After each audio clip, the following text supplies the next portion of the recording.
Prontinho. Então, quem precisar, quiser fazer uma colaboração ou uma pergunta durante a exposição, então tem aquela forma de levantar a mãozinha, né, Eduardo? Isso. Só levantar a mão, eu acompanho por aqui e te aviso. Tá. Eu vou tentar correr um pouquinho para poder dar mais coisas, né, para vocês. Mas vocês podem interromper a qualquer momento, não tem problema algum. Tá bom? Então vamos Combinado. lá. A primeira coisa é que a gente, ao falar sobre o Espiritismo, falamos muito sobre os evangelhos, sobre Jesus, né? Aliás, esse é um outro seminário que eu tenho para falar sobre a parte histórica dos evangelhos, né? Eu julgo muito importante porque tem informações que boa parte dos espíritas não estão familiarizados, né? Com a parte histórica. Mas então, o que pode atrapalhar, né? Quando nós não aprofundamos o estudo, né? Então, tem algumas informações, olha, eu estou pegando só as mais evidentes, né? Mas tem muitas informações históricas que a gente desconhece, né? Então, conhecimento comum e conhecimento correto. O correto é com as descobertas históricas até o momento, né? De repente pode mudar isso, né? Mas Jesus não nasceu no ano 754 da fundação de Roma, né?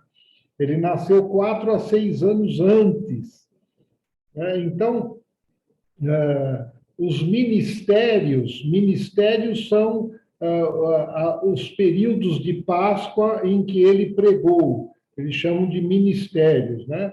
Então, até hoje, imagina-se que ele esteve a público durante 3 anos, e toda a mensagem dele, que ele não escreveu nada, que as pessoas ouviram e foram escrever 40, 70 anos depois, e essas mensagens estão conosco, né? Olha que fenômeno de comunicação. Então, aqueles que não aprofundaram entendem, e muitos autores, hein? Muitos autores dignos de respeito entendem que ele pregou durante 3 anos, mas historicamente está comprovado que ele pregou durante 4, 5 anos, né? O que faria mais sentido para fixar a mensagem dele, né? Então, uma outra coisa que assusta é que Jesus, historicamente, não é comprovado. Mas quase a unanimidade dos pesquisadores, agnósticos, judeus, protestantes, né, ateus, entendem que, apesar de não ter fatos históricos bem fundamentados, né, eles entendem que não é possível que ele tenha sido criado, que seja uma personagem que foi criada por alguém. Não é possível isso. Naquela época não era possível. Tá? Então, que ele realmente deve ter existido pelo fenômeno de comunicação que ele empregou. Mas, historicamente, ele não é comprovado. O que seria uma prova histórica? Um registro dos romanos. Os romanos registravam tudo e não acharam um registro de Yahshua, que era o nome de Jesus, né? Não acharam o meu registro. Isso é uma coisa historicamente até estranha, porque como os romanos anotavam tudo, não acharam. E nos judeus, acharam alguns textos, mas escrevem diferente, falam de um Crestos, dão informações que não são historicamente fortes, né? Jesus, então, quando a gente joga bingo, né? Quando sai o número 33, a gente grita, idade de Jesus! Agora, agora vai ficar mais complicado, porque Jesus morreu com 36 a 39 anos, isso não se tem certeza, né? Mas no mínimo 36 anos. Né?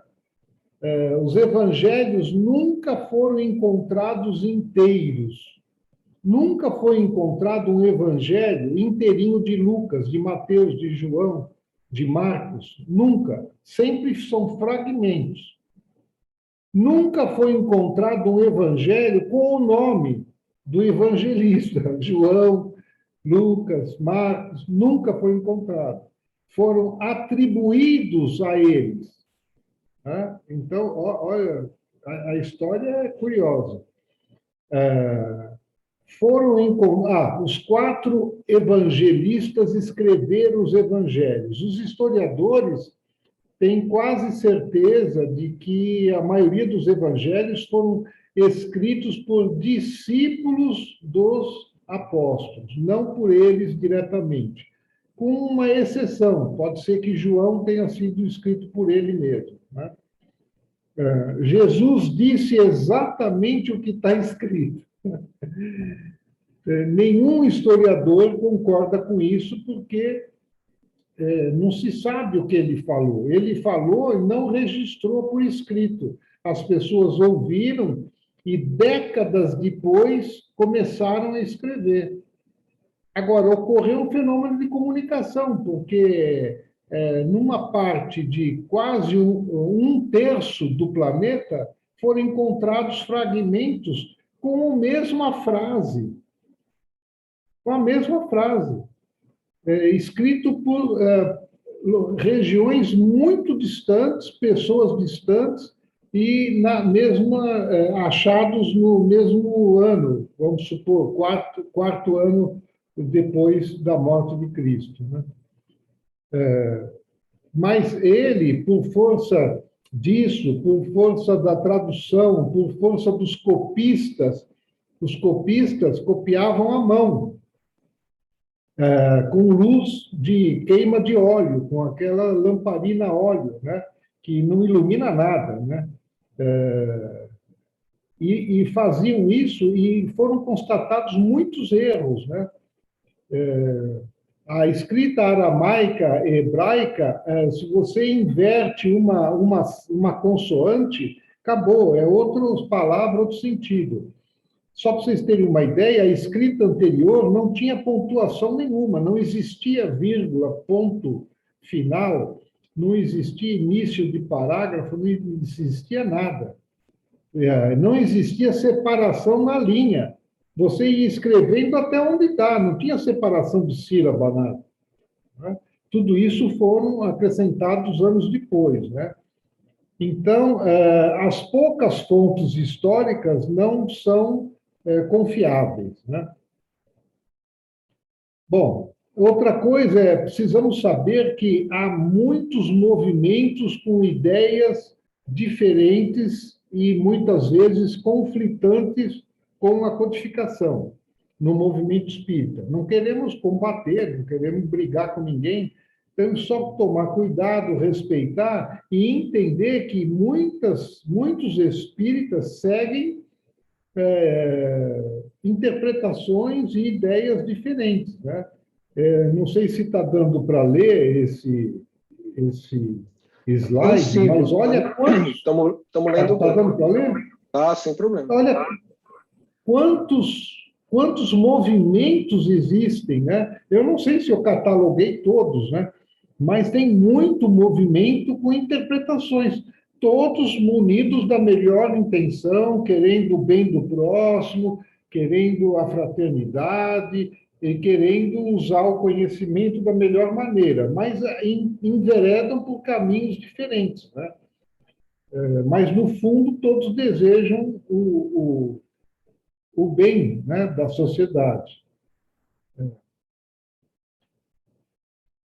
Qual espiritismo estou comunicando? Né? De repente, eu posso estar contribuindo para criar um movimento novo.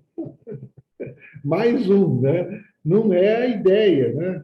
Olha, tem tanta coisa ainda para ser aprofundada e melhor esclarecida do que Kardec trouxe, que eu acho que para partir para uma outra coisa, uma mudança, teria que, pelo menos, termos a certeza de entendermos perfeitamente a codificação. E nós estamos longe disso.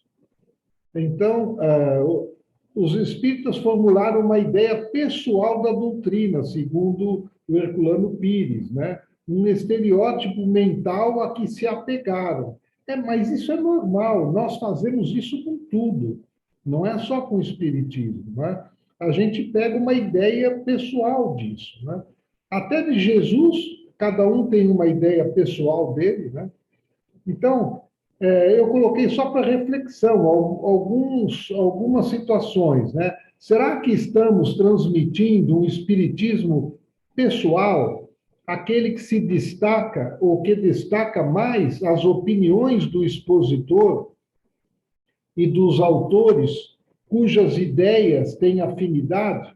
Quer dizer, você procura autores que têm afinidade com a tua própria opinião, né? Para reforçar a tua opinião. Espiritismo místico privilegia a devoção, a contemplação, o louvor e o sobrenatural. Nada contra, mas que quando você privilegia um lado, é em detrimento de outros lados. Né? Então, isso que tem que tomar cuidado. Espiritismo superficial e dogmático, esse é o mais fácil, porque você fica na superfície, não se aprofunda, né? Então, ele evidencia ideias e raciocínios pela pseudo-autoridade dos autores e não pelas explicações doutrinárias corretas. Então, por exemplo,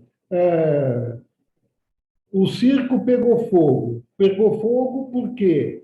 Eu sei que são espíritos que explicaram isso, né? Mas há controvérsias nisso, né? As pessoas que estavam no circo são pessoas que queimaram no tempo da arena romana nos cristãos novos. Então, eles queimaram os cristãos e agora se reuniram nesse circo. Isso foi na década de 50, 60. A explicação que foi dada pelos espíritos foi essa. E, a partir daí, tudo que ocorre, nós pensamos assim. O avião caiu, ele morreu, é porque ele jogava pessoas do precipício. Ele morreu de intoxicação. É porque no passado ele envenenava as pessoas. Isso é espiritismo superficial e dogmático. A vida é muito mais complexa, não tem uma regra fixa e padrão. Nós temos que tomar cuidado com essas simplificações, porque nós podemos estar em detrimento do conhecimento espírita. Será que estamos passando o espiritismo deslumbrado? Isso é normal, por exemplo, quando eu comecei, eu era um deslumbrado. Né? Devo ter falado muita besteira, mas com boa intenção. Espiritismo deslumbrado que não estuda em profundidade e insiste em dar explicações simplistas, também é outro. Né? Espiritismo excessivamente religioso, que usa linguagem piegas e se preocupa mais com o assistencialismo e o enaltecimento de Jesus. Né? Não é que nós somos contra Jesus, mas será que Jesus precisa tanto ser enaltecido assim, além do nosso profundo respeito, admiração e nosso modelo e guia? Já está bom, né? Espiritismo de Kardec, que procura sempre se basear em Kardec e usar outras obras espíritas quando puderem completar sem conflitar. Então, esse seria o ideal, né? Mas tem muitos que são, vamos chamar de ortodoxos. Nada que não esteja escrito na codificação, eles aceitam. E são correntes que a gente tem que respeitar, porque eles despertam pontos que a gente não tinha prestado atenção ainda. Né? Então, tem coisas, por exemplo, Kardec, apesar no livro O Céu e o Inferno, ter evocado vários espíritos para justamente saber como eles estavam na erraticidade, nenhum deles se referiu a uma cidade, a uma colônia, a algum lugar. Nenhum deles. Então, mas por que não se referiu? Isso quer dizer que não existe? Quer dizer que Chico Xavier, André Luiz, todos os espíritos que assistiram esse trabalho do André Luiz, que demorou décadas, que Emmanuel apresentou, falou, olha, Chico, você vai começar a trabalhar com esse espírito, ele vai trazer informações, tal, do ponto de vista científico. Então, eu fico naquele impasse. Eu reconheço que não tem Kardec, mas que é uma situação provável, é uma alternativa, uma hipótese. Estou falando isso porque, ao explicar Espiritismo, nós temos o dever, até ético, de mostrar as diferenças. Você não precisa adotar um ponto de vista, mas você tem que dar a informação para as pessoas que, na criação da doutrina, esse ponto não foi aprofundado, né? Vocês conhecem essa capa do curso dinâmico do Espiritismo, que Herculano chamou o Espiritismo de O Grande Desconhecido? Não sei se vocês conhecem, mas essa capa ficou pelo menos uns 40 anos nas livrarias. Quem é a pessoa que está aqui? Achava-se que era Kardec com 25 anos. Pensei isso também. E depois descobriu que não era. É um autorretrato do pintor que pintou Kardec. Acharam junto com o quadro de Kardec e deduziram que era Kardec quando era jovem. Então, veja, até do ponto de vista histórico, a gente está sempre descobrindo coisas. Então, o comunicador tem que respeitar essas coisas, né? Mostrar que as coisas evoluem, que a gente tem que se valer nos fatos atuais.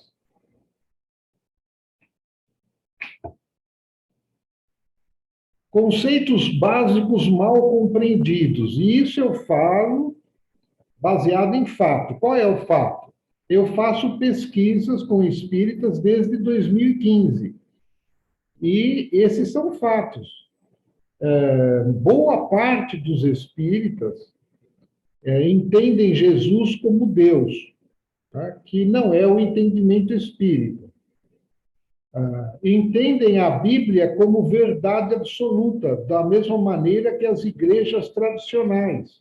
Ali está a palavra de Deus.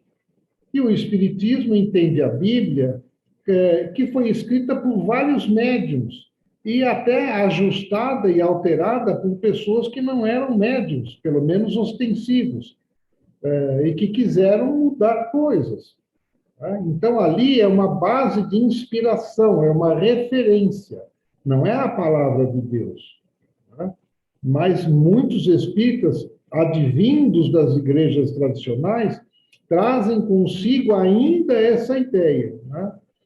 Os obsessores são espíritos inferiores. Ora, ninguém fala isso, mas trata como se fosse.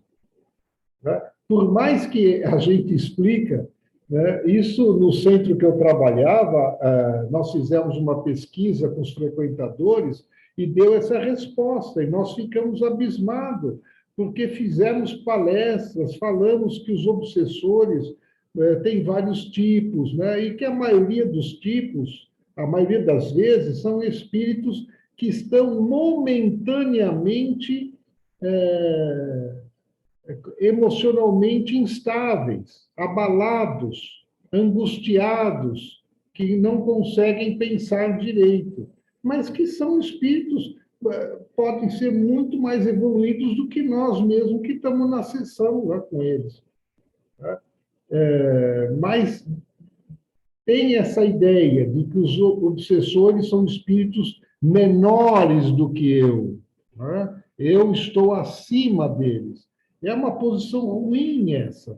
É uma posição, em termos de comunicação, é muito ruim. Oração decorada, né? Por mais que no Evangelho Jesus tenha falado para não fazer oração decorada, né? Você tem que falar do coração, mas aí insistiram, né? E falaram, não, mas dá um exemplo, mas a gente precisa de um exemplo. E aí ele teria dado o exemplo do Pai Nosso. Há historiadores que questionam e entendem que essa passagem foi acrescida no século III, e que as frases exatas do Pai Nosso se encontram no Velho Testamento, né? Então, isso não é uma prova, é uma hipótese, né? Se você for ver o Pai Nosso, por mais que Kardec e os espíritos, por respeito a Jesus, tentaram explicar, mas se você for analisar, você tem que explicar muito, né? Começa assim, Pai Nosso que estais nos céus, né? Que céu? O Espiritismo não tem céu, né? Então, você vai analisando frase por frase, não faz sentido, você tem que se esforçar muito para dar sentido nela. Mas é a oração que nós nos acostumamos, nós temos que respeitar. E eu, quando faço oração, quietinho no meu quarto, se eu não faço o Pai Nosso, parece que não é oração, parece que faltou alguma coisa. Mas eu compreendo racionalmente que a gente precisava fazer oração realmente do coração, com as palavras que surgem na hora, né? Principalmente quando é pública. Uma prece pública seria mais interessante não fazer a mesma, que a gente entra num ritual, né? Quem não é espírita conhece e fala, nossa, é sempre com o Pai Nosso, né? que começa ou que termina, né? Causa e efeito semelhante à lei do talião. Isso é muito comum, né? Quer dizer, quem com ferro fere, com ferro será ferido, olho por olho, dente por dente, né? E a lei maior que Jesus nos trouxe, dentro da lei do aprendizado, nós temos muitas leis, Deus criou muitas leis, mas tem uma hierarquia de lei, que na dúvida, se você tem dúvida que lei você vai seguir, os espíritos aconselham, siga a lei maior. Qual que é a lei maior? É a lei do amor. Então, é bem diferente, né? A pessoa, eu pulei uma, a obsessão isenta de responsabilidade. O Espiritismo explica que não. Mesmo que a pessoa esteja no processo mais elevado de obsessão, que é a possessão, ela teve recursos de resistir. Ela não pode atribuir, por exemplo, ela cometer algum erro e atribuir isso, falando, não, eu não tive culpa, a culpa é do obsessor. Não, isso no Espiritismo não tem. Conceito errado, ser espírita é ser perfeito. Ninguém fala isso. Mas quando nós perguntamos e deixamos o campo em aberto, né? Você já se considera espírita? Uma grande quantidade diz, quem me dera, um dia eu pretendo ser, ainda cometo muitos erros, estou longe de fazer as coisas certas, né? E em nenhum texto está escrito isso. Vocês vejam que a comunicação, de alguma maneira, os espíritas transmitem ou facilitam ou de alguma forma, ajudam as pessoas que não entendem o espiritismo a entenderem dessa forma, né? Que é uma forma errada, que nos coloca acima dos outros. E isso é muito errado, né? Nós estamos no mesmo nível, né, de qualquer pessoa. É uma religião salvacionista, né? Quer dizer, se eu for espírita, eu serei salvo, estarei em melhores condições, né? Isso é característica das religiões tradicionais. O espiritismo não é salvacionista. Kardec fez uma ironia, ele trabalhou uma frase feita da igreja para dizer que muito mais devemos nos interessar pela caridade do que seguir uma igreja. Né? Não é fora da igreja não há salvação, mas fora da caridade, do amor ao próximo. Né? Então, esse é um conceito que fica confuso, porque as pessoas leem, fora da caridade não há salvação. Logo, o Espiritismo pretende ser a salvação das pessoas. Não, não é isso. É uma confusão que o comunicador tem que esclarecer. Felicidade. Ora, eu só vou ter felicidade quando eu for um espírito puro, né? A última classe. Por enquanto, não. Ou não é nesse mundo que eu vou ter felicidade. Porque usamos um desabafo de um espírito que está no Evangelho segundo o Espiritismo, que constitui uma alegoria, um desabafo. Né? Jesus, na sua bondade, Deus, na sua bondade infinita, deu a felicidade ao alcance de todos na criação, em cada um no seu nível, né? Tem acesso à felicidade. Agora, vamos falar, felicidade perfeita, maior, eu não tenho acesso. Você não tem, porque mesmo que você tivesse, você não ia entender, não ia captar. É a mesma maneira de um quadro impressionista, por exemplo. Um quadro que você não está habituado, com um estilo de pintura que você não está habituado. Você não consegue ver a beleza do quadro, você não consegue ver o que esse quadro pode trazer de sentimentos e emoções para você ao contemplá-lo. Você simplesmente não consegue, porque você não tem familiaridade com isso. A felicidade é a mesma coisa. A vontade de Deus em todas as coisas. Então, tudo que acontece é vontade de Deus. Tem uma frase que diz assim: não cai uma folha sem agora não me lembro textualmente, sem a aprovação de Deus, sem que Deus conceda, uma coisa assim. Então, essa frase não está na Bíblia, nem em evangelho nenhum, e nem no Espiritismo. Sabe onde ela está? No Alcorão. Então, esse é um entendimento equivocado. Né? Jesus não está controlando as coisas, ele criou leis naturais, é nisso que o Espiritismo se baseia. E muito comunicador se confunde aí. Então, as leis naturais funcionam. Imagine um sistema perfeito. É que a gente não conhece sistema perfeito, né? Você compra um aplicativo, vai usar, dá um problema, né? Aí você liga lá para o helpdesk e fala, não está dando certo, tenta isso, tenta aquilo. Bom, agora imagine um aplicativo feito por Deus. Né? Ele vai dar bug, vai dar problemas, vai precisar ligar para o helpdesk? Não vai. Então, as coisas funcionam normalmente por meio das leis naturais, não para a vontade de Deus. Embora nós tenhamos o costume de falar tudo graças a Deus. Né? O jogador faz um gol, fala, eu fiz um gol graças a Deus. Eu passei no vestibular graças a Deus. Eu não peguei Covid graças a Deus. Né? É que ninguém analisa isso, mas se você for analisar, você está querendo dizer que Deus está decidindo em cada caso. Não, esse não vai pegar Covid, esse vai. Não, as leis funcionam, são perfeitas. Então, Ivan, muito. Oi? posso fazer uma pergunta na Vivian? Oi, pode fazer assim. É que eu não estou vendo todo mundo, acho, é por isso que eu não sei quem levanta a mão. Tá bom. Então, é que eu fiquei meio confusa, né? Que você falou, as leis naturais funcionam não pela vontade de Deus, mas as leis naturais, elas vieram de onde? Deus que criou. Então é pela vontade dele, né?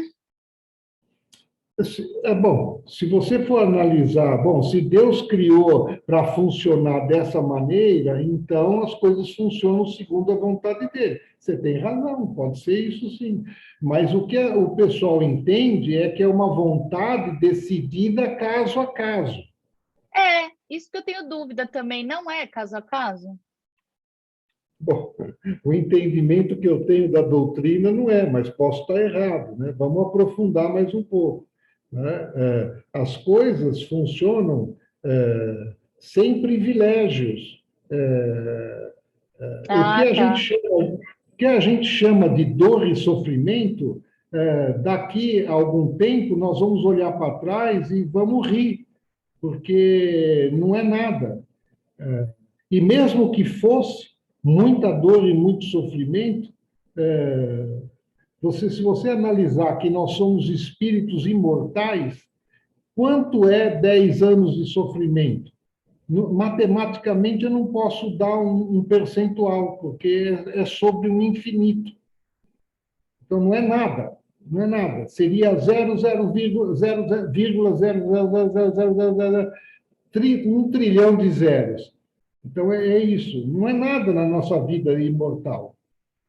Hoje, e esse sofrimento, as leis são tão perfeitas que é para o nosso aprendizado, é para a nossa provação. Tá?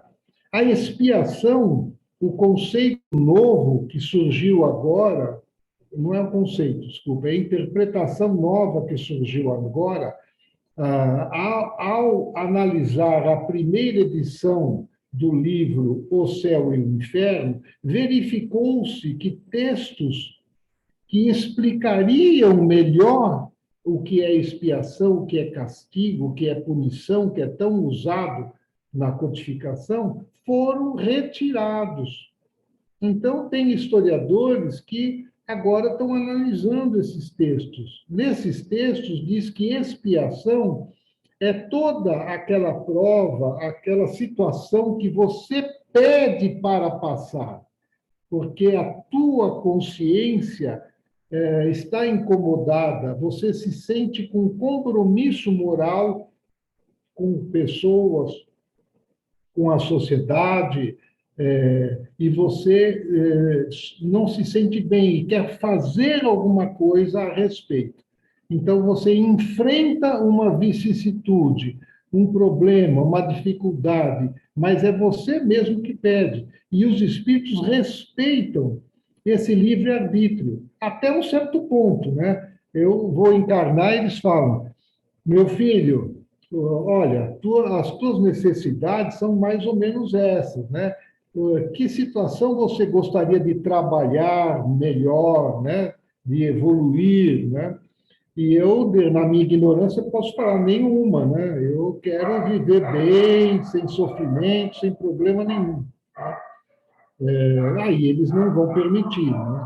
Mas se eu já tenho um pouco de consciência de luz, né? Eu consigo, né? Pedir alguma coisa, ser orientado para isso, tudo, né? Então Então, vamos nessa lá. nova interpretação, desculpa, então nessa nova interpretação, a expiação seria sinônimo de prova ou não? A prova já é outra coisa? Não, prova, é tudo aquilo que vem testar o seu conhecimento, se o seu nível evolutivo já superou isso ou não. Né? Então, isso é uma prova. Né? Eu Uma escolho, expiação. não? As provas, você escolhe algumas, outras não. Por exemplo, eu vou entrar na Amazônia, eu vou fazer uma expedição e vou entrar numa área que ninguém nunca entrou. Eu sou biólogo e vou entrar nessa área para fazer estudos e tal. Ora, eu sei dos riscos. Eu posso pegar malária, ser picado por uma cobra, quebrar a perna. Tem muitos riscos, mas eu decido ir pelo bem da ciência.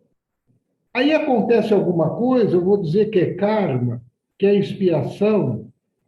Pode ser, mas muito provavelmente são o que eles chamam de vicissitudes. Vicissitudes é o que você na tua faixa de evolução, o que você está sujeito a passar. Não quer dizer que você deva, que tem que pagar, nada disso. Mas você está sujeito a passar por situações incômodas. Né?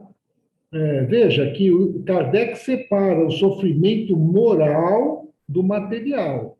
O que nos interessa é o sofrimento moral, né? Não o material. Mas são esses dois sofrimentos que vão. Mas isso dá um seminário inteiro. Como a gente tem muita coisa, deixa eu correr. Muito obrigada. Tá bom. É que o negócio é complexo mesmo. Você vê, a história começa outro ponto. Começaram a descobrir uma outra. Veja, a primeira edição do Céu e Inferno foi republicada agora, né? Então, o pessoal encontrou provas legais que Kardec colocou, porque quando se publicava um livro na França, tinha que ter um depósito legal do livro. Então, Kardec fez o depósito legal, mas não tem o depósito legal da quarta edição. Muitos historiadores entendem que às vezes falhava, tal, que não devemos levar ferro e fogo, tal, e outros historiadores entendem que lei é lei, Kardec seguiu, se não em todos, na maioria dos seus livros, né? E não tem o depósito legal da quarta edição. Mas vamos falar sobre oratória, né?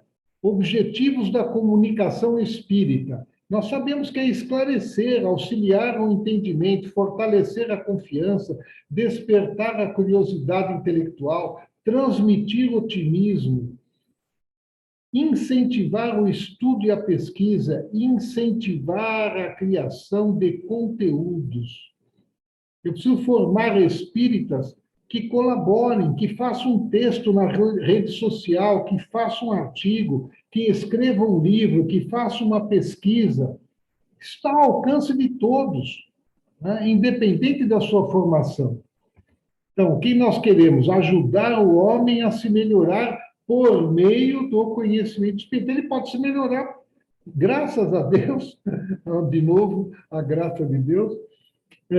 Nós temos infinitos caminhos, não temos só um caminho evolutivo, né? O Espiritismo é um. Nós julgamos que é um bem completo, que é um bom caminho para se escolher, mas temos que respeitar que a maioria da população desse mundo não segue esse caminho.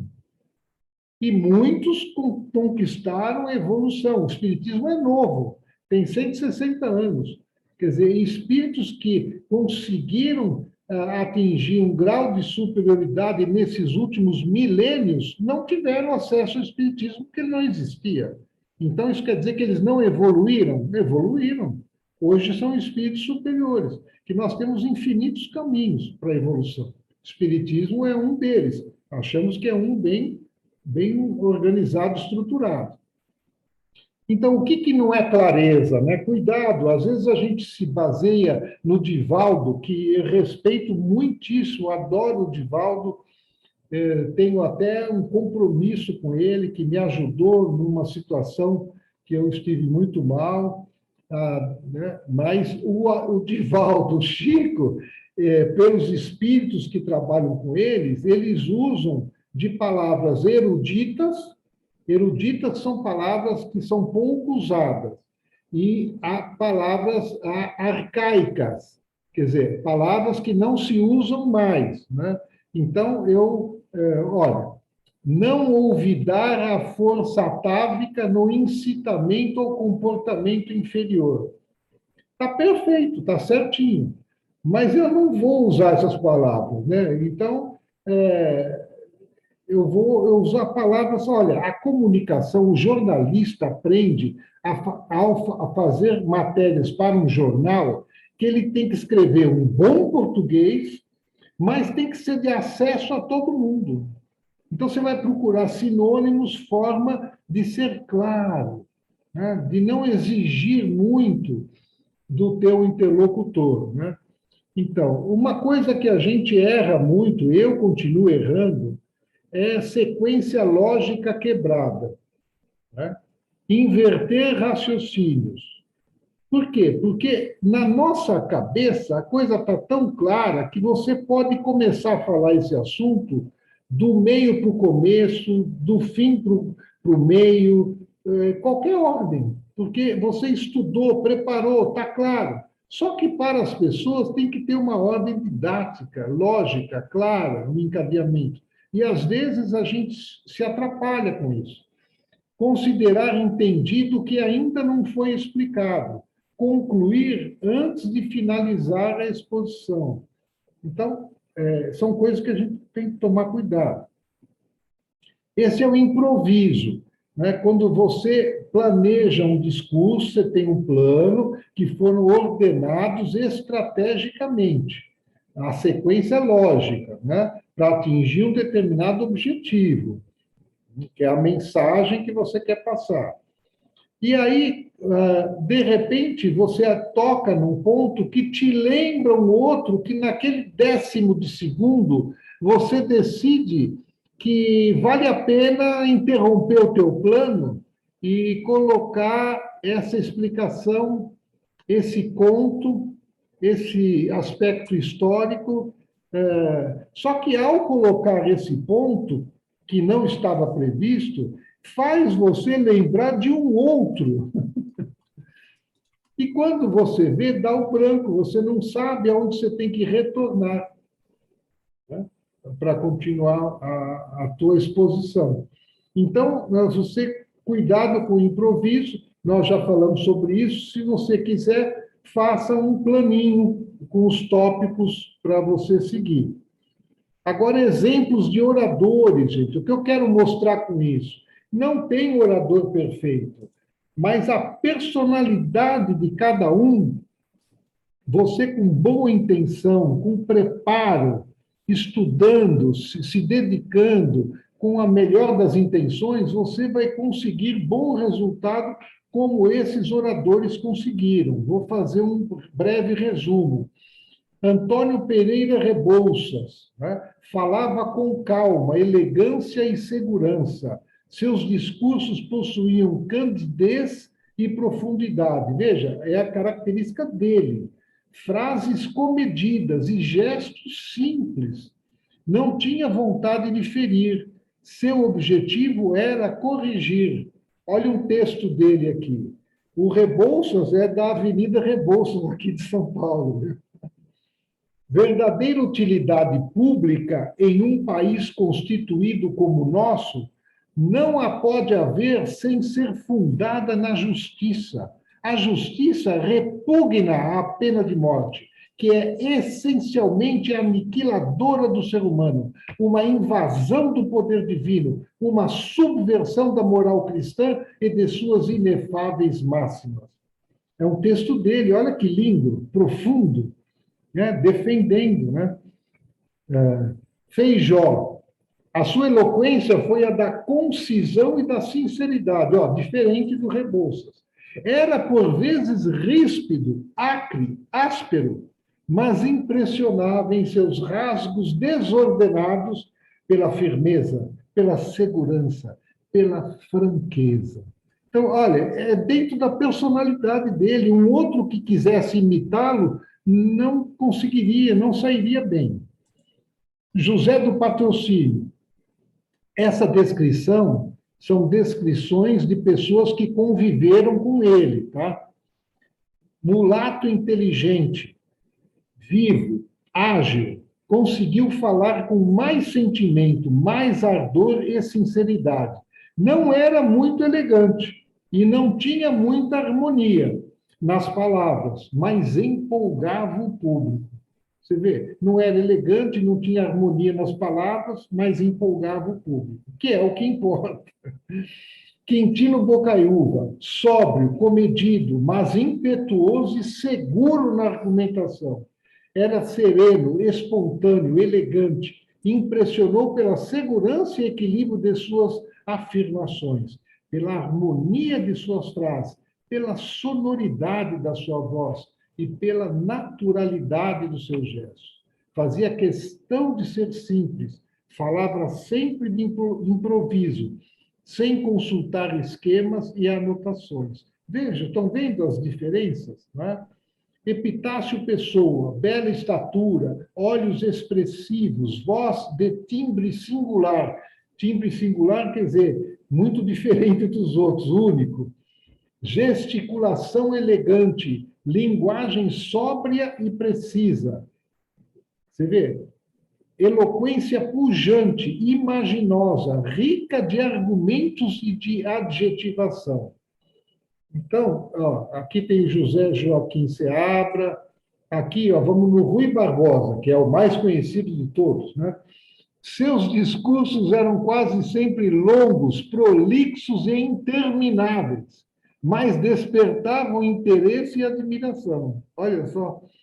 Quintino Bocaiúva disse do Rui: com a elevação do seu talento, com a sua eloquência arrebatadora e as fulgurações de um espírito nutrido por vasta erudição, ele tem o sublime e admirável privilégio de fascinar os seus ouvintes. Era pequeno, feio, pálido e fechava os olhos quando falava, por causa de sua excessiva miopia. A voz era monótona e usava poucos gestos, todavia possuía cultura e poder verbal. Cultura, ele encantava pela cultura. As pessoas ficavam assim fascinadas com o seu saber. E uma vez ele foi na ONU e pediram para fazer um discurso, né? E sempre foi assim, você faz um discurso na sua língua, a língua do seu país. E ele fez um tupi-guarani. Então, qualquer pessoa pode ser um grande orador, é o que a gente pode concluir, né? Aí tem Jânio Quadros, que era um orador muito carismático, né? Dominava as técnicas, né? Carlos Lacerda, muito culto, inteligente, né? E muito irônico, né? O Barack Obama, especializado no uso da ênfase, dos gestos, das pausas, não está aqui, mas era também. Consegue realçar as palavras-chave, buscando trazer um sentido e deixar uma marca na mente de quem ouve, né? Steve Jobs é o resultado de um cara que treina a sua oratória, treina muito, muito, né? Ele fica repetindo, encenando, para depois ele fazer. E faz muito bem, e fez muito bem durante a vida, né? Então, vamos lá. Gente, nós decidimos falar sobre o Espiritismo. O Espiritismo é a coisa mais complexa do mundo. Ele invade todos os ramos de conhecimento, todas as filosofias e toda a ciência. E a gente fala, não, eu vou fazer palestra sobre o Espiritismo. Aonde que eu estava com a cabeça? Brincadeirinhas à parte, a gente precisa ter noção disso para fazer um retrato apenas do que dá para ser falado, né? Então, veja, se eu for falar sobre reencarnação, eu tenho que falar alguma coisa que quem reencarna é o espírito, mas o espírito tem um perispírito. E o espírito estava num outro lugar, chamado erraticidade. O espírito encarna para quê? Por causa da lei da evolução. E por o que ele evolui? Evolui o quê? Evolui o seu aspecto moral, né? Mas tem leis, como a lei de causa e efeito, né? E tudo funciona à base do seu pensamento. Antes de agir, você pensa. Olha, isso já complicou horrores, não complicou? Se você tiver que fazer uma palestra sobre reencarnação, você não vai ter tempo de abordar tudo isso, né? Aí você vai ver, é muito mais, gente. Se você falar de espírito, você tem que falar da matéria, você tem que falar do fluido vital, do fluido universal, você tem que falar de Deus, você tem que falar de outros mundos, né? Você tem que falar o que chama de sintonia com os outros, a ideoplastia, provas de expiação, aprendizado, o que é morte. Nossa, tem muita coisa ligada ao A simples palavra reencarnação.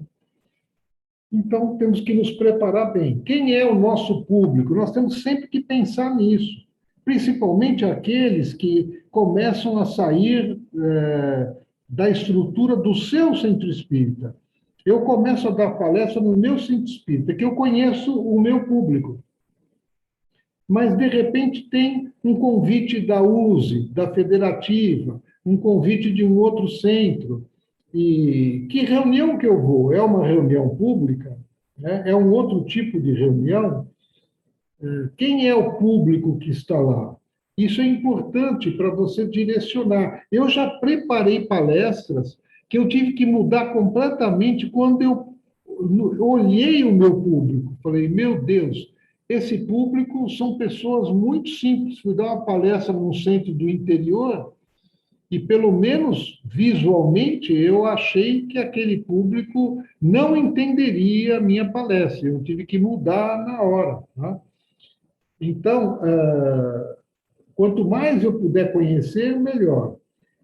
Geralmente, o grau de conhecimento da doutrina é nessa distribuição. 10% não conhece nada. 50% conhece um pouco. 20% conhece medianamente. 10% são aqueles críticos que pensam que conhecem. E 10% conhecem bem. Certo, isso é uma estimativa, né? Estou estimando aqui, mas é uma boa estimativa para você pensar bem. E aí, para quem que você vai dar palestra? No início, eu dava palestra para o diretor, o presidente do centro. Eu ficava olhando para ele, acompanhando os não verbais, se ele gostava ou não, e esquecia do resto do público. Então, para quem que eu vou dar a palestra aqui? Eu vou dar palestra para esses 50% e um pouquinho mais dos 20%. Tá? É esse pessoal que eu quero dar palestra. Se você não conhece nada, é difícil, nós raciocinamos por associação de ideias. Uma pessoa que realmente não conheça nada de espiritismo, porque as ideias espíritas, muitas delas estão disseminadas, como a própria reencarnação. A pessoa não é espírita, nunca frequentou, mas tem uma vaga ideia da reencarnação. Agora, se ela não conhece nada, vai ficar difícil falar para ele. E se eu dirigir a minha palestra para ele, eu estou menosprezando todo o resto. Então, é melhor eu trabalhar com a maioria. Preparando a sua apresentação, escolha um assunto. Às vezes é o centro que escolhe, né? Mas você pode também sugerir, falar, olha, o que você acha? Tem espaço para falar sobre um outro assunto? Estava pensando nisso. Nós estamos seguindo uma sequência, cada um fala de um capítulo do Evangelho, aí vai quebrar, então, tudo bem, então vamos fazer, né? Mas, se você escolher um assunto, que ele seja do seu interesse, ou que você tenha tempo de preparar, né? Ou você domine ele, ou que tenha tempo para você preparar. Se você não tem interesse por esse tema, se você não gosta muito, ou não se sente confortável, acha ele muito complexo, então decline, não dê palestra. Tá? Prepare, estude mais e no futuro você dá essa palestra. Determine os resultados que você espera alcançar. Então, as pessoas esquecem isso, né? Eu vou dar uma palestra. Que resultados você quer? Eu quero dar a palestra o melhor possível, eu quero que as pessoas gostem e que saiam dali satisfeitas e que possa contribuir de alguma forma, possa ajudar a vida dessas pessoas, as decisões que elas vão tomar, o entendimento das coisas, o relacionamento com o próximo. Isso é lindo, mas é padrão. É para todas as palestras, é isso. Isso é um objetivo padrão. Agora, cada palestra tem um nome, um assunto, uma ideia principal, uma mensagem que você quer passar. Então, você tem que ter claro na sua mente qual é o objetivo desta palestra específica com esse assunto e essa ideia central que eu quero conseguir alcançar. Então, veja, muda um pouco as coisas, mas facilita na tua exposição, porque você está ligado com aquele objetivo e você vai ajustar a sua fala para atingir aquele objetivo. Consulte a sua própria mente antes de consultar qualquer coisa. Senta no computador, pega um lápis de papel e anote tudo. Você vai se surpreender com tantas ideias boas que você vai ter. Depois, selecione algumas, não vai dar para falar sobre tudo, e aí sim, aprofunde, estude, confirme o seu entendimento com a codificação, né? Use obras complementares, né? Então, consulte tudo, relacione as informações, casos, ideias, argumentos, histórias que possam ajudar. Se preocupe mais em compreender do que memorizar. Então, o que o iniciante ele peca, por assim dizer, né? É em tentar decorar o que ele vai falar. Não, ele tem que entender, memorizar o conceito, a ideia. E ele, na hora ele fala do jeito que for. Entendeu? Não, ele não tem que falar obrigatoriamente da mesma maneira, né? Liste também as possíveis objeções. Você vai falar sobre um assunto, será que tem objeções sobre esse assunto? Se tiver, será que eu posso me antecipar à pessoa? Naquele segundo que você fala e a pessoa vai fazer a objeção mental, você já está respondendo ela. Isso é ótimo. Se você conseguir isso, a gente tenta, né? Olha, preparando a sua apresentação, desenvolva o assunto partindo do conhecido para o desconhecido. Veja, é uma forma didática. Na tua cabeça está claro, nos outros não está. Do simples para o complexo, do mais usual para o menos usual. Crie a melhor forma de finalizar. Em retórica, isso chama-se exortação. Isso porque muitos oradores preparam a palestra, dão uma palestra maravilhosa e terminam assim, abruptamente. Bom, pessoal, era isso que eu tinha, muito obrigado. Você se esforçou tanto, e agora, por causa de um minutinho final, será que não daria para preparar esse um minutinho? Você preparou 40, 60 minutos de palestra e não preparou o último minuto? Não deu atenção? É muito importante esse último minuto. Organize-se, delimite a amplitude da sua exposição. Isso é muito importante. É o retrato que eu comentei. Pense de forma visual para gerar imagens. Enquanto você fala, você estará necessariamente criando imagens. Se você puder conduzir essas imagens, melhor ainda. Faça um esquema da palestra. Isso é bom para você. Se você se sentir seguro, leve esse esquema. Mas você, se preparando, revendo durante o dia, você vai mentalizando esse esquema. Dirigindo o carro, no banheiro, você está lá mentalizando, voltando àquele esquema. Você vai ver que vai fluir muito bem na hora da tua exposição. Pesquise, estude e, sobretudo, corte o assunto. Primeiro, você divida em subtemas. Escolha a ideia central a ser transmitida. Tudo tem uma ideia central. As outras ideias são acessórias, estão fundamentando, estão interligando, mas tem uma ideia central.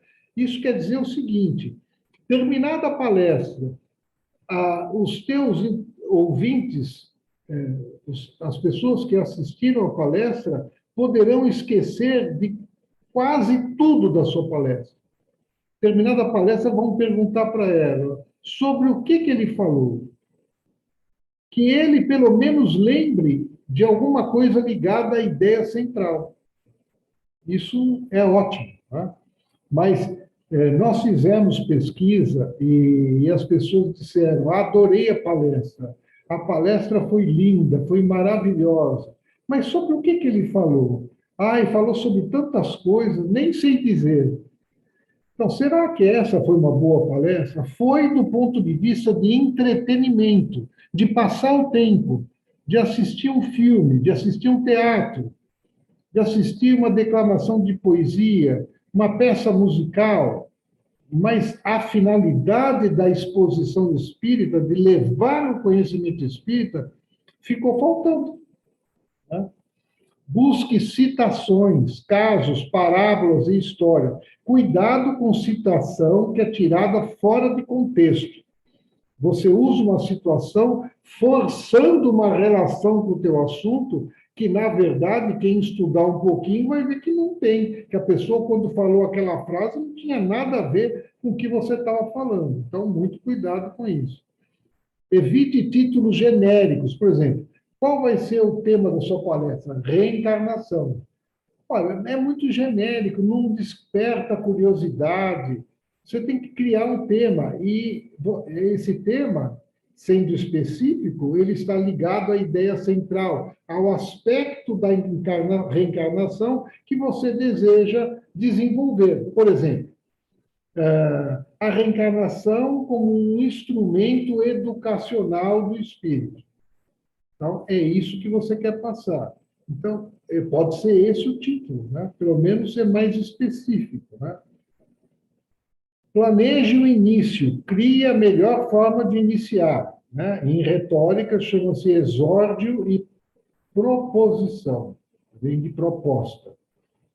Exemplo de um esquema de palestra. Veja, isso é uma coisa muito pessoal. Cada um tem o seu jeito de fazer esquema. Não tem o jeito certo e o jeito errado. Mas eu vou ilustrar para dar um exemplo, né? Então, eu colocava qual era o tema, falar sobre a dor e o sofrimento. Mas aí eu mudei o tema, pois a dor serve para alguma coisa? Ou só para sofrer? Então, como é que eu vou iniciar? Ideias, sentimentos e ações geram marcas na consciência. Qual que é a ideia central? O objetivo é o aprendizado e a perfeição. Quer dizer, o que está por trás da dor e do sofrimento? O aprendizado e a perfeição. Como é que eu vou desenvolver conceito de lição aprendida em contraposição com o conceito de olho por olho? Né? Eu vou citar o quê? 1 Coríntios 6,12. Tudo me é lícito, mas nem tudo me convém. Vou falar melhor do que perdoar é não ser ofendido. Vou falar sobre André Luiz, que comentou sobre 3 tipos de dores, né? Dor evolução, dor auxílio, dor expiação. Vou falar sobre estímulo e significado, né? Resposta, quer dizer, eu tenho estímulo e posso dar um significado de grande dor e sofrimento. Agora, se eu ressignificar esse estímulo, eu posso encarar ele como uma vicissitude, uma coisa que todo mundo passa, e que eu não sou vítima. Qual o significado que eu dou às coisas? Né? Então, a ideia é falar sobre isso. E a realidade é como eu a interpreto. A realidade pode ser muito diferente, mas eu a interpreto e posso estar interpretando no prisma, no filtro da dor e do sofrimento. E vou finalizar dizendo que os universos são interdependentes e precisamos um dos outros, que é a pergunta 825 do Livro dos Espíritos. Mas isso é um exemplo, né? Aqui, ó, a moderna caridade, é um outro exemplo. O que é caridade? Caridade tradicional, né? Vou fazer uma citação do Agostinho, né? A ideia central é faça o melhor bem que você pode, tem um desenvolvimento, finalizo com Jesus é o modelo. Então, cada um vai criar o seu esquema, né? Escolha bem palavras, né? As palavras possuem força, despertam sentimentos, e os sentimentos são desejados, são esperados, né? Causam maior impacto. Esse impacto que eu falo não é impacto só de gostarem da sua palestra, mas é o impacto do entendimento do conhecimento, né? Então, exemplo, eu posso, vamos supor, um texto escrito, né, ou falado, eu posso escrever ou falar. João encontrou um defeito no notebook recém-comprado e teve muita dificuldade de conseguir a solução no serviço de atendimento por telefone. Isso é uma maneira, eu posso desejar falar assim porque eu não quero dar outra ênfase. Mas se eu quiser dar ênfase, porque eu vou dar um exemplo depois, e nesse exemplo vai ser importante ver como a gente enxerga o sofrimento nas coisas, né? Eu posso contar assim: João passou a tarde inteira no telefone. Veja como eu falei a tarde inteira, é uma ênfase. Tentando resolver um problema no seu notebook recém-comprado. Pausa. Ligou muitas vezes, teve dificuldade de conseguir linha, a ligação caiu várias vezes, teve de aguardar 20 minutos para ser atendido. Vejam o sofrimento. Uma pessoa passava para outra e ninguém resolveu o seu problema. No fim do dia, estava exausto e até tremendo de raiva e indignação. Veja, eu exagerei de propósito, né? Porque, no caso, foi uma palestra que eu ia falar dos filtros que a gente emprega para enxergar sofrimento em tudo, né? Mas vejam como você pode tratar as palavras, a ênfase, as pausas. Tenha humor. Humor é muito importante, só os seres inteligentes têm humor. Mas esse humor, a gente chama até de outro nome, ser espirituoso. Porque não é uma piada, né? Não é um humor mais assim, clássico, né? É ter um senso de humor, né? Mostrar alegria, né? Nas coisas, né? E aqui uma informação que eu acho importante para todos nós sabermos, né? Nós temos um vocabulário ativo pequenininho e um passivo enorme. O que é um passivo? Passivo é aquele texto que você lê e entende, mas você nunca vai usar essas palavras conversando com outra pessoa. Não, mas eu conheço essas palavras. Mas você usa? Não. Mas se você conhece, por que não usa? Então, nós temos um vocabulário ativo pequeno, de 1.000 a 2.000 palavras para falar. Não usamos mais do que isso. E 2.000 a 5.000 palavras para escrever, porque a gente pensa um pouquinho e aí relembra uma outra palavra que está lá no arquivo e usamos. Então, cresce um pouquinho. Mas o nosso passivo é de 5 a 10.000 palavras, que a gente não usa, mas está na nossa memória. E a língua portuguesa, pasmem vocês, tem 400.000 palavras. A nossa linguinha do dia a dia. E a gente usa de só 1.000 a 2.000 para falar. Então, olha só. E nós temos 3 circuitos cerebrais distintos. Um para ler, outro para escrever e outro para falar. Então, isso mostra que nós temos que desenvolver os 3. Se você só desenvolver um, você vai ser bom nisso, mas nos outros circuitos você não vai ser bom.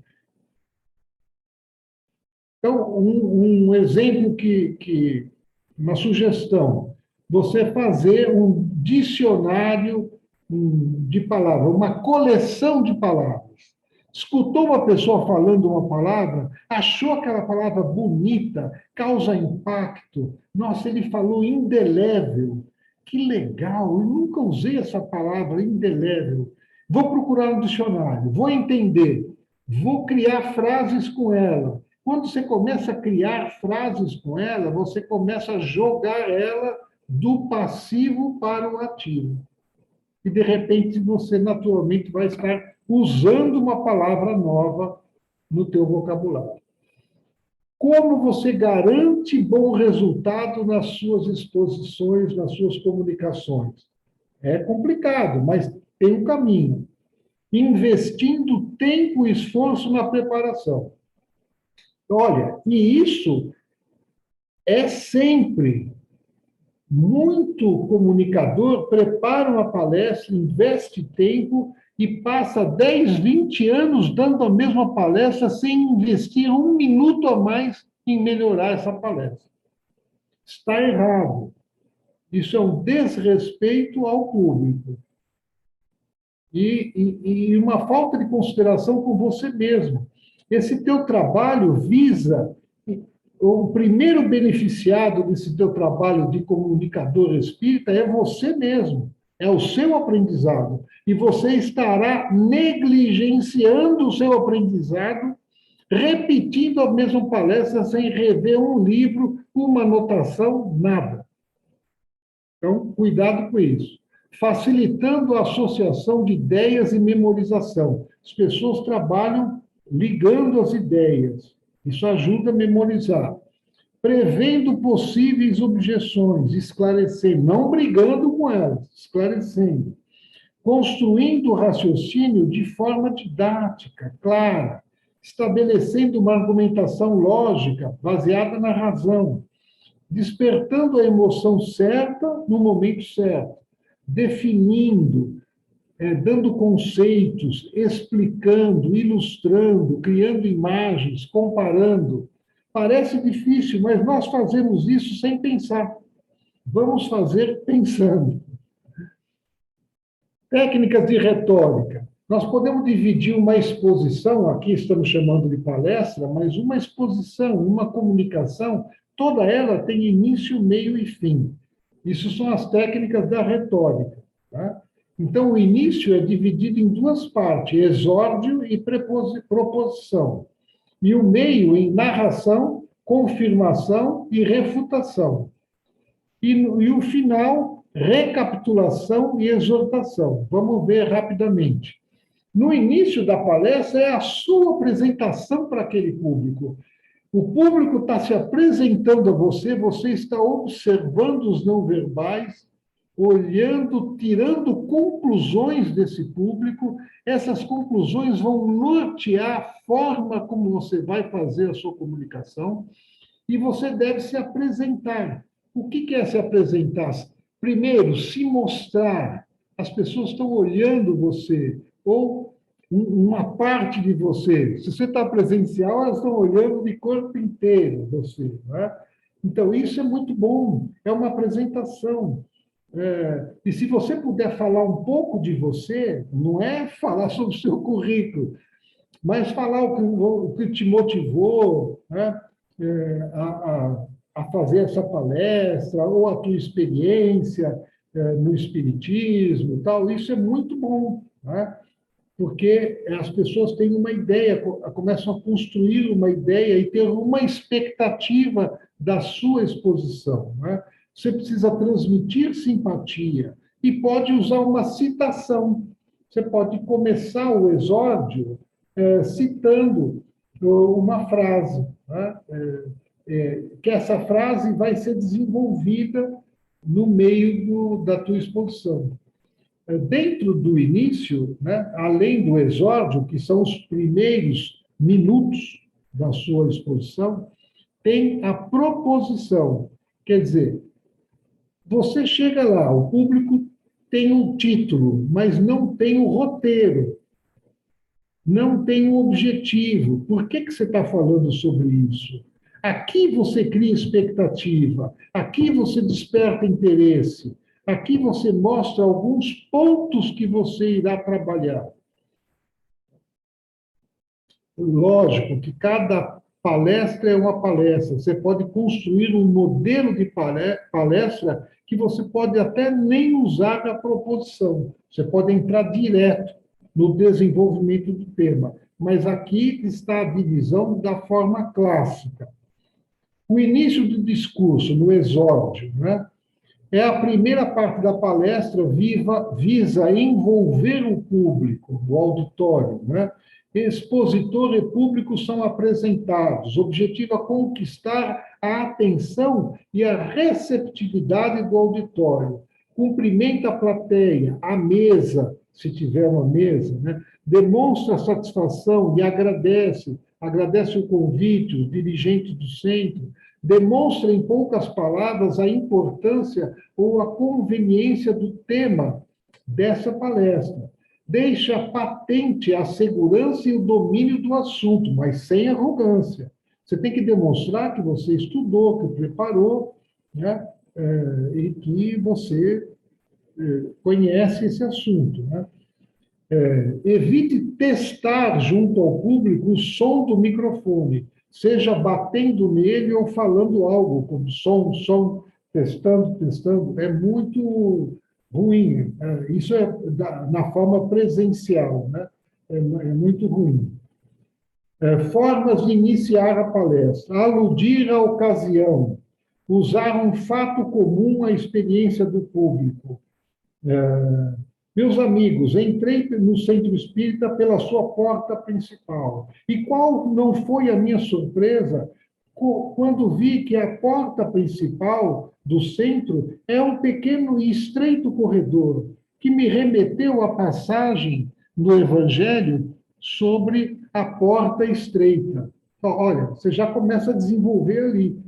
E fez uma ligação com alguma coisa que todo mundo conhece, todo mundo passou.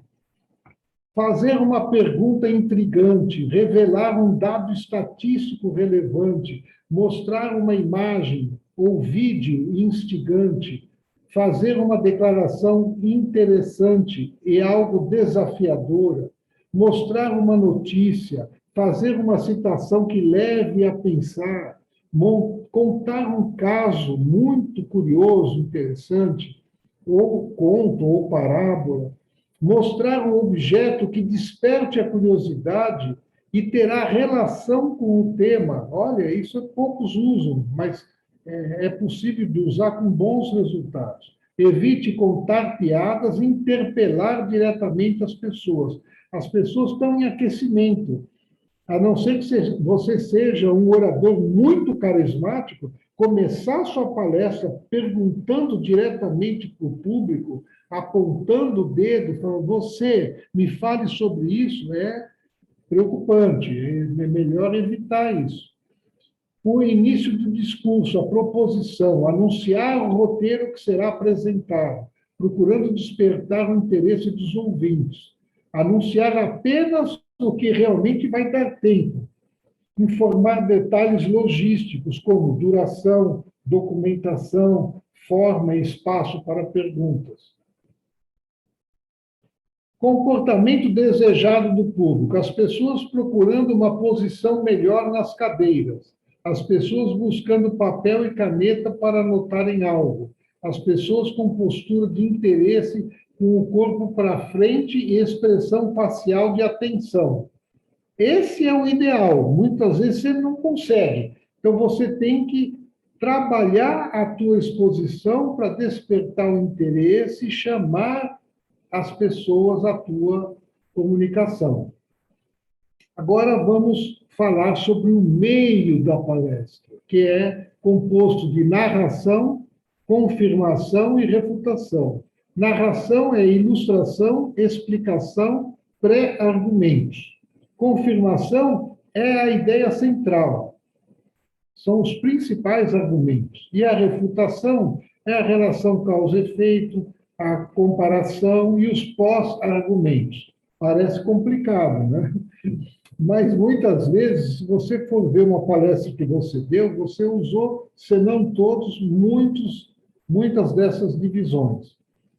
A narração desenvolve ideias, dá corpo ao tema, envolve e direciona o raciocínio do público, define conceitos. Porque você está começando um tema, você tem que definir a palavra que você está usando, que conceito você quer, para as pessoas entenderem. Ilustrar o assunto com depoimentos, aspectos históricos, fatos, conceitos filosóficos ou científicos, contos, parábolas, isso que a gente chama de ilustrar. Confirmação é o momento de amarrar as ideias apresentadas. Olha, eu estou no meio do discurso, eu tenho a narração e na confirmação eu começo a amarrar. Eu falei de um conceito, falei de outro, aí chega um momento, eu junto eles. Explicar motivos, apresentar razões, fazer comparações e mostrar soluções. A mensagem espírita tem sempre solução. Utilizar todos os recursos didáticos que você puder. Apresentar elementos lógicos, morais e emocionais. Ressaltar os principais argumentos e destacar a ideia central. Bom, isso na confirmação. Preocupações comuns do orador. Exemplificar e manter a máxima clareza. Olha, você está no conteúdo, no fundamental da tua palestra. Tem que ser muito claro. Partir do conhecido para o desconhecido, do simples para o complexo. Resumir de vez em quando. Olha, pessoal, até o momento, veja, nós vimos isso, concluímos isso. Ajuda muito o público. Concatenar as ideias, numerar os tópicos. Pessoal, lembra do tópico 1, quando nós falamos isso? Então, perguntar e responder. Você faz a pergunta e você mesmo responde. Não esquecer ou desviar da ideia central. Demonstrar a ligação dos assuntos, fatos e conceitos. Não exagerar na argumentação que deixa as pessoas prevenidas. Não exagerar nos gestos, no vocabulário e na entonação. Refutação faz parte do meio do discurso. É defender objeções que não precisam ser reais, podem ser hipotéticas. Você imagine que, ao pensar sobre determinado assunto, alguém pode questionar, mas a reencarnação não está provada cientificamente. Será que é verdade? As pessoas vão pensar isso. Se você puder trabalhar esse aspecto e deixar a pessoa confortável nesse assunto, ela começar a refutar, você explica e ela se acomoda na sua ideia. Estabelecer críticas, apontar relação causa e efeito. Evidenciar a argumentação apresentada, as consequências boas e más. Iniciar pelas objeções mais simples, deixando o argumento mais forte para o final. Aqui eu trago para vocês um modelo que eu construí e muita gente acha que ajudou, pelo menos no início do seu trabalho de palestrante, né? Como é que eu desenvolvo um assunto, né? Eu pego um tema qualquer e vejo como é que eu posso dividir. Eu não preciso falar de todos eles, mas é para te dar uma ideia do que você pode falar. Reencarnação, eu posso falar da origem, como os povos entenderam isso, como a história entendeu isso, a evolução. Tá? Eu posso fazer uma comparação, explicar os diferentes conceitos de encarnação durante o tempo. Na Índia, o conceito era um, para os budistas, o conceito era outro, os teosofistas era outro, né? E para o espiritismo é outro. Originalidade, esclareça o que é novo, diferente. Por que devemos levar em conta essa originalidade? No caso, a originalidade é a maneira como o espiritismo entende a reencarnação, como um processo da evolução do espírito, dentro da lei de aprendizado. Né? Você pode trabalhar vantagens e desvantagens. Né? Se você conhece, entende a reencarnação como um processo educacional, isso pode ajudar a sua vida. Você pode aproveitar melhor esse período encarnatório, que é um aprendizado. Você pode aproveitar melhor, então você pode trabalhar isso. Então, objetivos, esforço, ação recomendada. Né? Então, são itens que você pode trabalhar. E o final da palestra. São duas partes, recapitulação e exortação. Olha que interessante. Uma vez, nós convidamos o Hermínio Corrêa Miranda para dar uma palestra, ele era do Rio, né? Ele foi amigo do meu pai, trabalharam juntos, e uma pessoa de uma cultura enorme, né? E um coração também maravilhoso. E nós convidamos para dar uma palestra e ele recusou. Aí nós insistimos, ele veio. E ele começou a palestra assim: olha, pessoal, desculpa, eu sei escrever, não sou, não tenho a experiência de falar, mas eu pesquisei e descobri que, para falar bem, você deve avisar sobre o que você for falar, falar sobre aquilo que você avisou, rever, recapitular aquilo que você acabou de dizer. E muita gente achou que era piada, mas é técnica da retórica. É isso mesmo que é para fazer. Então, você veja, você recapitula as partes principais da tua exposição. Como num filme, o final precisa agradar. Pode ser até um final esperado, mas que seja feliz. Crie algo curto, engenhoso e conclusivo. Evite. Bom, pessoal, até a próxima oportunidade.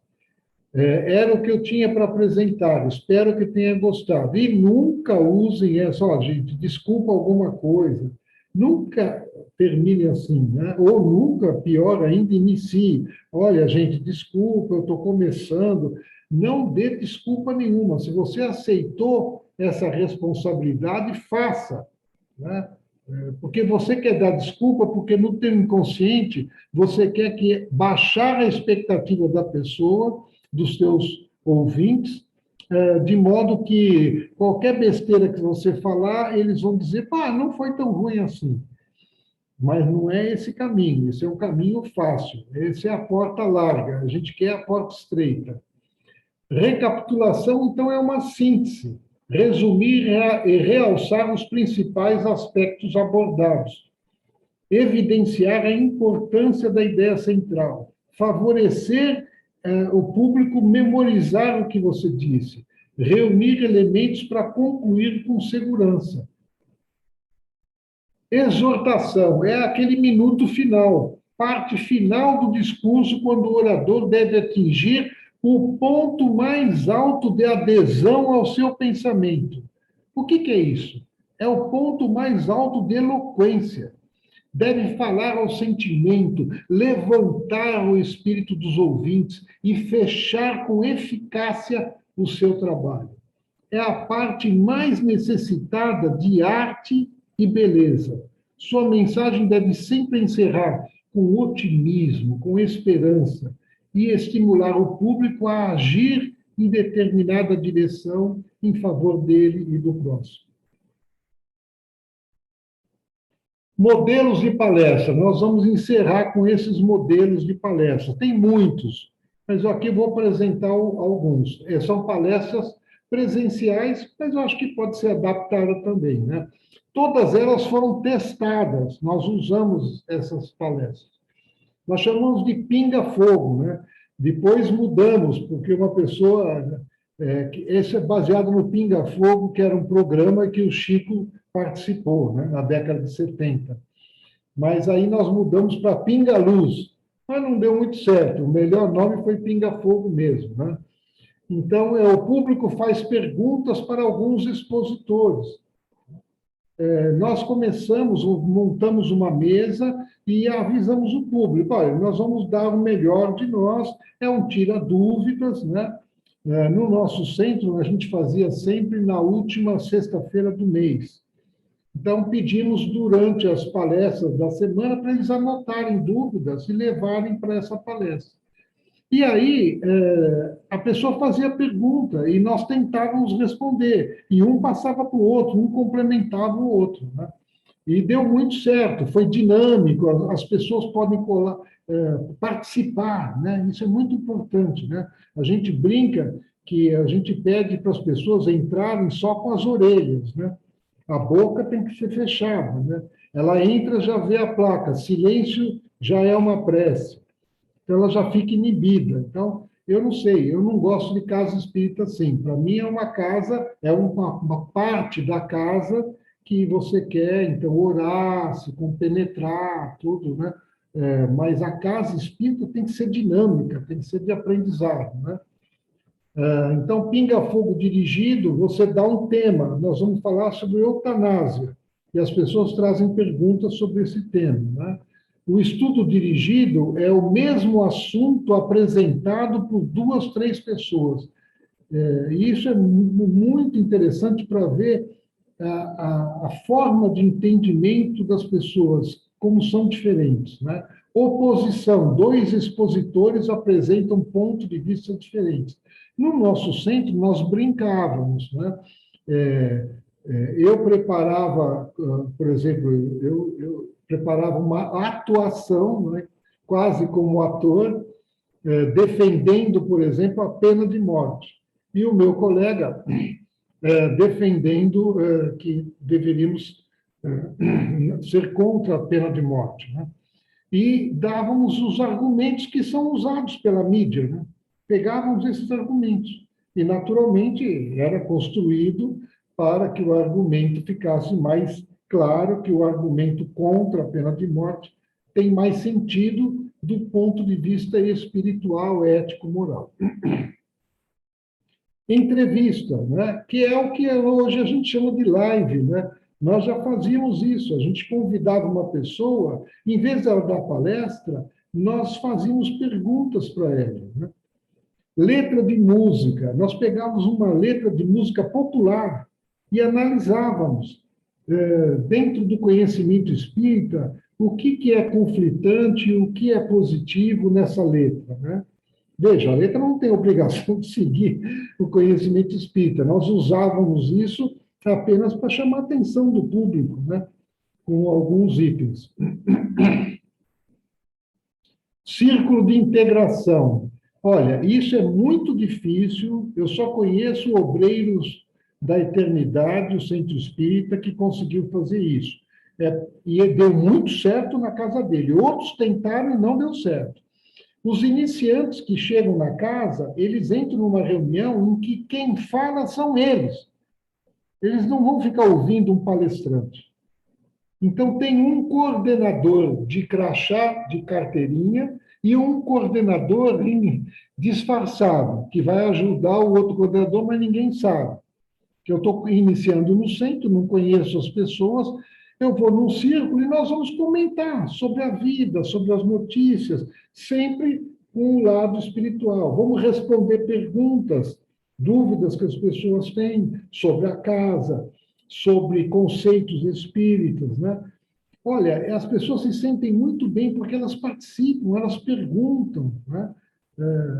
Quem pode fazer um trabalho desse, deve fazer, que o resultado é muito bom. Nós usamos uma apresentação de história com tom adequado e fundo musical durante o passe. Durante os passes ficava em silêncio. Então, nós resolvemos mudar isso. Nós pegávamos histórias, punhamos um fundo musical, tudo leve, tudo calmo. E fazíamos, não o tempo todo, nós deixávamos um tempo em silêncio, porque as pessoas precisam também de um tempo para si, para se compenetrar, para orar, né? Então, deixávamos isso também. Reflexão durante o passe, né? Frases para meditação. Está em silêncio, de repente, no microfone vem uma frase. Para as pessoas pensarem, elas estão em silêncio, precisam pensar em alguma coisa. Dê um assunto para elas pensarem. A apresentação de livro, contar a história do livro com suporte visual e sonoro. Isso ajuda as pessoas a lerem mais, a comprarem, a emprestarem livros, isso é muito bom. Análise de caso, breve histórico real ou imaginado de uma pessoa, grupo ou família para análise sobre ótica espírita. Então, vejam bem, a comunicação, você pode adaptar, ser criativo, usar de imaginação e criar modelos de exposição diferentes. Sempre é bom treinar isso, né? E se o resultado for bom, vá para frente, coloque. Olha, o nosso trabalho é um trabalho muito importante. É um trabalho de levar o conhecimento espírita às pessoas, levar o interesse das pessoas por si próprios, pela sua espiritualidade, pela sua vida, pela sua evolução, pelo seu relacionamento com o próximo. Olha quanta coisa que a gente pode ajudar com a nossa fala. Então, é uma responsabilidade muito grande, mas é uma satisfação muito grande que todos os comunicadores têm, de tentar fazer o melhor, dar o melhor de si, e estar sempre pronto para rever pontos e aspectos da sua fala, receber críticas, porque o que nós queremos é melhorar, não queremos ser o dono da verdade, queremos contribuir com a doutrina espírita. Passamos um pouquinho do tempo, mas fica agora esses instantes finais para alguma colocação dos amigos e amigas. Legal, Ivan. Se puder parar a apresentação aí, então, aí a gente pode ver todo mundo na tela. Ah, tá. Prontinho, estamos todos aí. Ó. Muito bom, Ivan, muito legal. Fico eu e a Mirella, né, Mirella? A gente pensa, como que eu vou fazer palestra depois desse curso? Né? Bem difícil. É difícil, Daí mas tá aí também, né? Eu falo, meu Deus, né? Eu acho que muita coisa que você fala, a gente faz de forma automática, né? A gente nem percebe que está fazendo. Né? Vai seguindo as coisas, vai seguindo um pouco de intuição, um pouco do que você já viu também, né? Então, não tem assim, a gente vai meio que no automático, né? Ainda bem, né, Edu? Senão a gente já desistia antes mesmo de qualquer negócio, né? Algumas coisinhas eu falei, ai, ufa!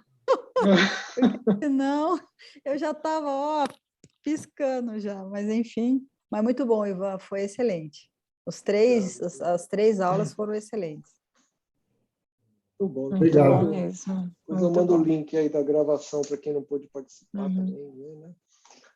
E aí, Edson, você está com cara de dúvida, vai. E como é que foi a cirurgia? Eu falei tanto que acho que já a cirurgia já terminou. Não, tá lá ainda. Ainda tá lá. Levaram ela. Tá acontecendo. Manda um abração para ela, hein? Nossas vibrações boas para ajudar. Obrigado, mando sim, obrigado. Obrigado mesmo. Mas foi tudo bem. Eu agora só queria perguntar para o Ivan a questão de treinar. Isso daí ele aconselha também, né? O que ele acha? Porque a gente sempre treina ou com... Agora não, agora nós temos o celular, dá para poder fazer um vídeo, a gente, né? Antigamente treinava no espelho. Pegava o espelho lá e ficava falando para o espelho. Ou pegava uma vassoura, né? Colocava ali como se estivesse falando para um público, e a vassoura era o público, né? Mas agora o celular ajuda e facilita muito. Mas esse aspecto do treinamento também é importante, né, Ivan? O que ele acha?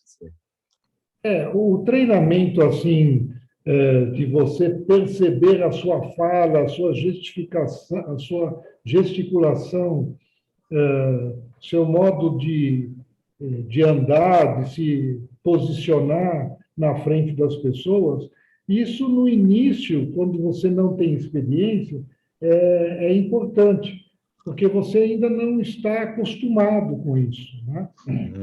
Mas, em seguida, passado o primeiro mês, segundo mês,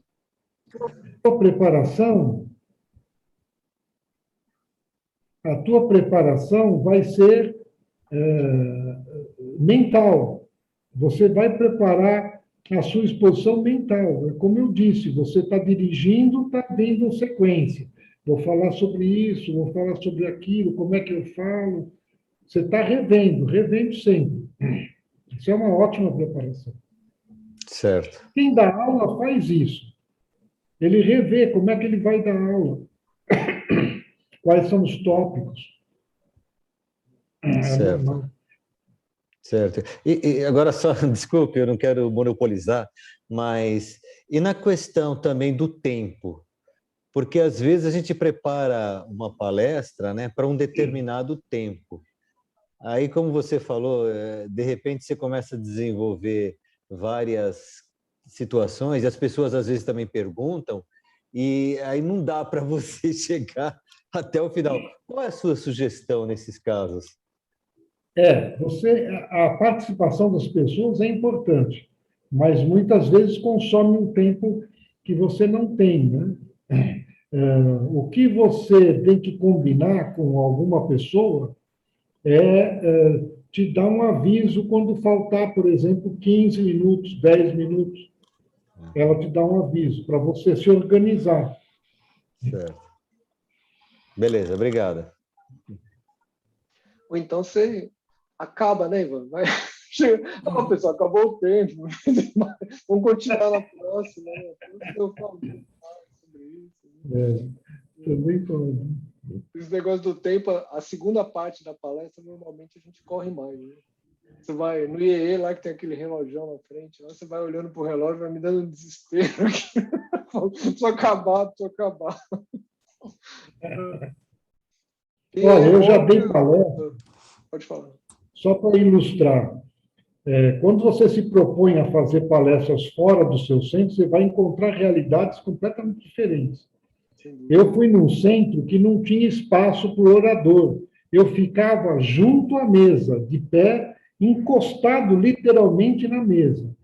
E as pessoas vinham e punham o nome dos parentes, dos amigos, familiares, para a vibração, em cima da mesa.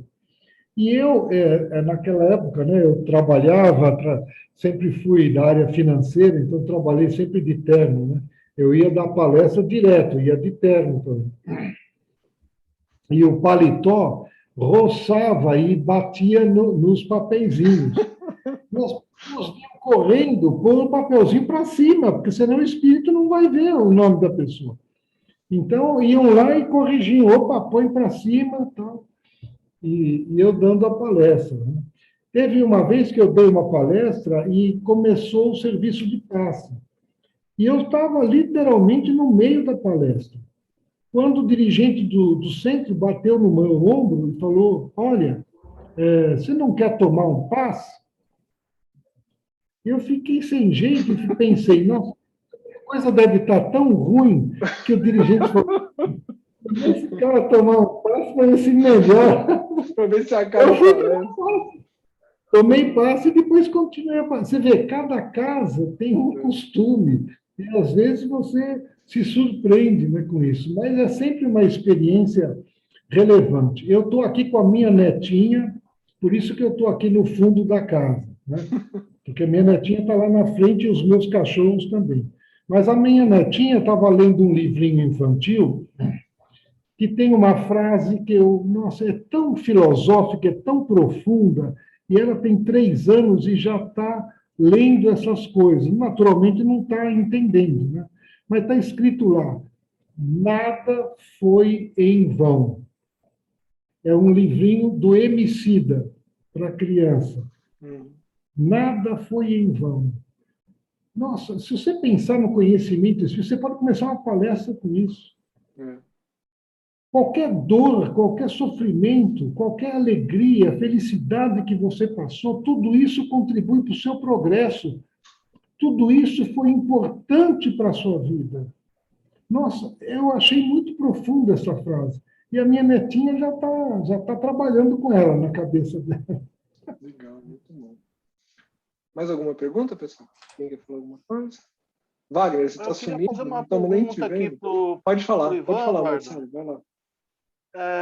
Ivan, assim, geralmente quando nós vamos dar alguma palestra, geralmente para um público que não tem o conhecimento básico do espiritismo, geralmente a gente automaticamente as pessoas olham para nós como se a gente fosse aquela figura imaculada, perfeita, né?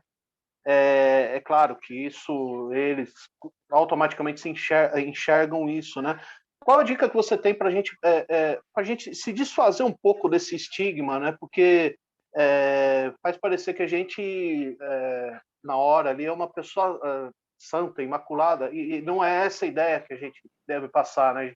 A gente deve passar exatamente a ideia do que a gente está falando, não exatamente personificar uma pessoa perfeita que está ali, que tem uma vida perfeita, né?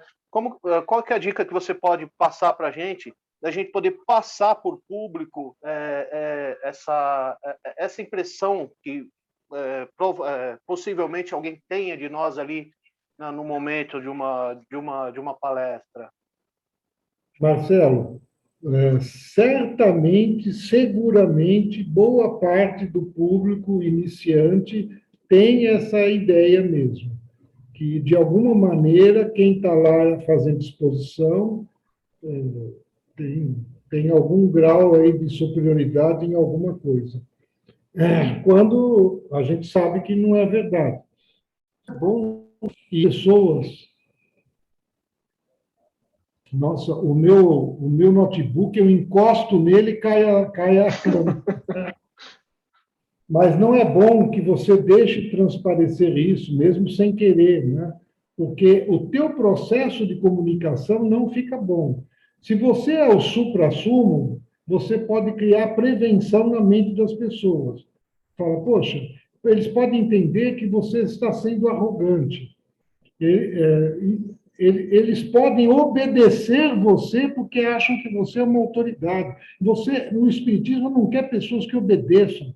Ele quer pessoas que pensem, que raciocinem, que tenham raciocínio com o conhecimento espírita e possam concluir por si só. Então, o que eu fiz durante muitos anos, né? Agora não dou mais palestra, mas durante muitos anos eu sempre sendo sincero, e toda palestra precisa de ilustração, você demonstrar alguma coisa. E eu demonstrava com exemplos meus. Eram exemplos de coisas que eu fiz errado. Por exemplo, por que é que a gente julga diferente quem nós gostamos e de quem nós não conhecemos? Então, eu conto a história que eu peguei o elevador, meus filhos eram pequenos, e a pessoa do elevador falou, você viu? Tem crianças aqui do prédio que atiraram pedras e quebraram a janela do primeiro andar. E eu entrei em casa e falei para minha esposa, que vândalos, que educação esse pessoal dá para os filhos dele? Como é que a gente mora num lugar que os filhos atiram pedra e quebram a janela? Aí a minha mulher falou, foi o seu... Cortou, Ivan. Exemplo que realmente aconteceu. E aí me fez pensar, olha, como a gente é rápido para... Aí eu dei explicações para mim mesmo. Não, alguma coisa aconteceu para eles fazerem isso. O que aconteceu? Tinha outros meninos junto com ele que influenciaram negativamente. Olha como a gente protege como a gente gosta, né? Por isso que o segredo é tentar gostar de todo mundo, que assim você vai defender, vai ter empatia, vai conseguir compreender e colocar no lado deles, né? Mas é o caminho que eu escolhi. Se você se sentir bem, teste esse caminho, um caminho semelhante. Eu acho que é uma coisa boa, porque eles veem que quem está dando a palestra também já se meteu em muito enrascado. Boa. Muito bom isso. E aí, gente, mais alguém quer perguntar alguma coisa? Eu agradeço muito vocês, já tomei muito seu tempo. Eu já jantei, mas pode ser que alguém não tenha jantado. Jantei cedo. Obrigado aí pelos transmitir os conhecimentos, tá? Obrigada, Ivan. Pelo seu tempo aí, foi muito legal. A gente gostou muito aí de tudo que você colocou para a gente. Precisamos refletir sobre isso e ir implantando, né, Mirella? Aos poucos a gente vai implantando. Muito útil também, mesmo para quem não faz palestra, né? Muito útil, porque faz a gente refletir sobre que o espiritismo também a gente está usando para nós mesmos e passando, né? Porque nós falamos e discursamos o tempo todo, né? É verdade. Muito bom. Legal, pessoal. Bom fim de semana, então.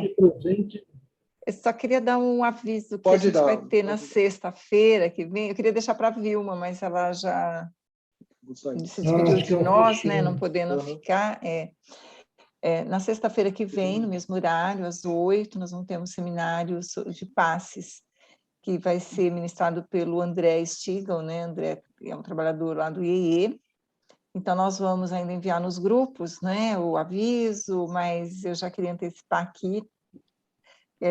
Ficou um pouco em cima, né, assim, um atrás do outro, mas foi até um pedido, e eu acho que todo mundo entendeu que era bom continuar, né, com esse trabalho que o Ivan já tinha preparado. Então, foram 3 encontros, né, muito proveitosos. Então, nós vamos emendar um pouquinho aí um seminário próximo, sexta-feira, dia 12. E vai ser bom, tá? Que a gente já vai... 20 horas. A gente já vai começar a olhar com outros olhos, né? A gente já vai aplicar tudo isso que... Vamos ver se o André vai fazer direitinho. O Adair quer falar, pode falar. Não, eu tenho uma reclamação, é só elogio, eu tenho uma reclamação aqui já de cara. Por que eu só fiquei sabendo disso quinta-feira? Então, eu vou na terceira... Mas quem te avisou quinta-feira? Fui eu. Quem me avisou foi o Eduardo, eu quero saber, mas ele avisou, eu quero saber quem não avisou antes. Mas daí, Ivan, parabéns, foi show, cara. A gente tem as anteriores gravadas, eu vou te mandar o link. Não, quero sim. Dar uma olhada. Quero sim. Legal. Quem mais quer falar? Que levantou a mão aqui? Deixa eu ver. A Ana, pode falar, Ana, viu? Queria agradecer muito, Eduardo, Ivan. Muito obrigada, Ivan. Eu aproveitei muito bem. Muito obrigada por responder as perguntas. Legal, foi um prazer. Queridos, fiquem com Deus, bom fim de semana. Semana que vem tem o nosso outro seminário. Boa noite a todos. Obrigado, Ivan. Obrigado a todos. Depois dê notícia para a gente, Edson, da Rosângela. Tá, mando sim. Pode deixar. Tchau. Muito obrigado, viu, Ivan? Tchau. Muito obrigado mesmo, gente, de coração. Tchau, tchau, Wagner. Tchau, Tchau, Estelita. Tchau, tchau, gente.